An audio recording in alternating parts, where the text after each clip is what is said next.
So yan mga kabay, ito yung pangalawa ko na approve repair. 39135 pa rin mga kabay, liter H. Ayan po, DW810. So ang papalitan dito mga kabay, armature. Ayan po, isang set na po yan mga kabay. May kasama na po siyang bearing, likod tsaka harap. Ayan, 607 dito, 608 naman sa harap. Ayan. So yan po yung ipapalit natin dito sa DW810 na grinder, armature tsaka carbon brush. Ayan. So tara mga kabay, samahan nyo po ako, kakabit po natin.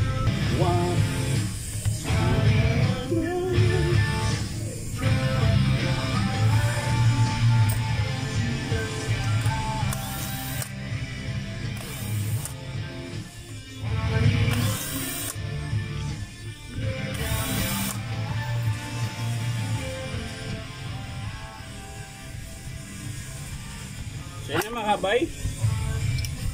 Yan. Ito po yung luma niya mga kabay. Oh. Yan po yung sira mga kabay. Oh. Yung bar po. Yan. So sa mga nagtatanong pala dito mga kabay kung magkano po yung armature, ito po yung presyo mga kabay. Oh. 1,250 po ang armature. And ulitin ko mga kabay sa mga magtatanong kung magkano po ito. 1,250 mga kabay, pero may kasama ka ng bearing tsaka flange. Ayan, isang set na. So diretso na salpakan mga kabay. Ang ililipat mo na lang yung sleeve. Ayan, importante po itong sleeve mga kabay. Ayan, dahil para hindi po siya aalog, tsaka safety po ito mga kabay, hindi masisira yung housing nyo kapag nasira yung bearing. Ayan. So kailangan lagi nakakabit po itong sleeve. So yan mga kabay, yan. So ang ililipat na lang natin dyan mga kabay yung kanyang pinion. Ayan. Ito po, yung pinion na yun lilipat natin dito.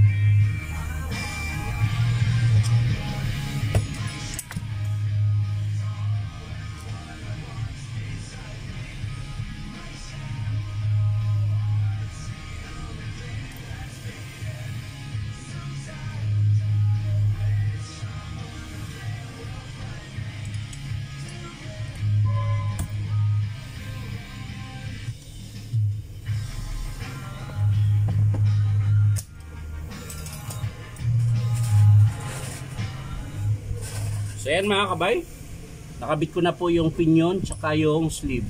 So ikakabit na po natin sa unit mga kabay. Yan. Pagkabit po niyan mga kabay, ganyan lang po.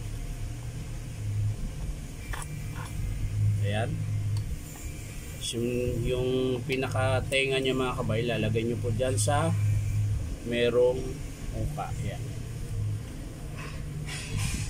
So na mga kabay, sasara ko na po.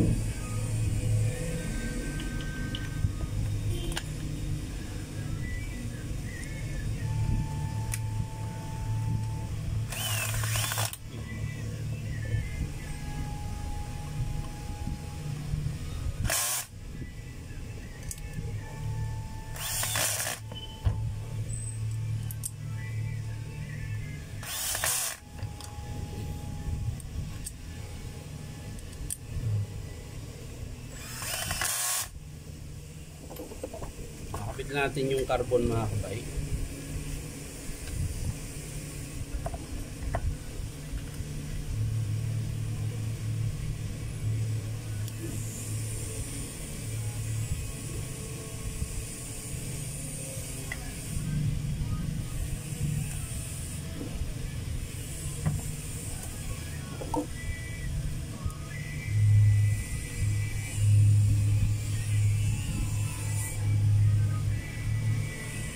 Kabila rin mga kabay.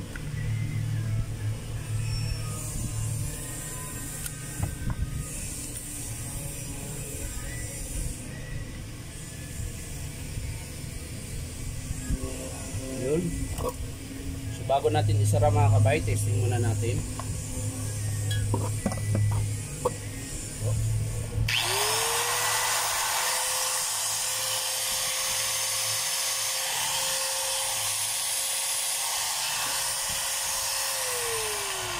Okay mga kabay, okay na po.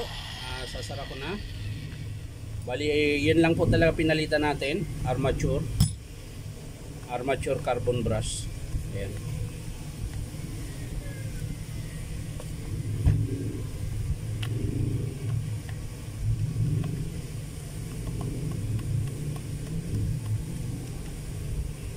So yan lang mga kabay, maraming salamat sa panonood at palike and share na rin po. At syempre po, subscribe nyo po ito aking YouTube account na Inom Tabay. So maraming salamat mga kabay. Bye bye.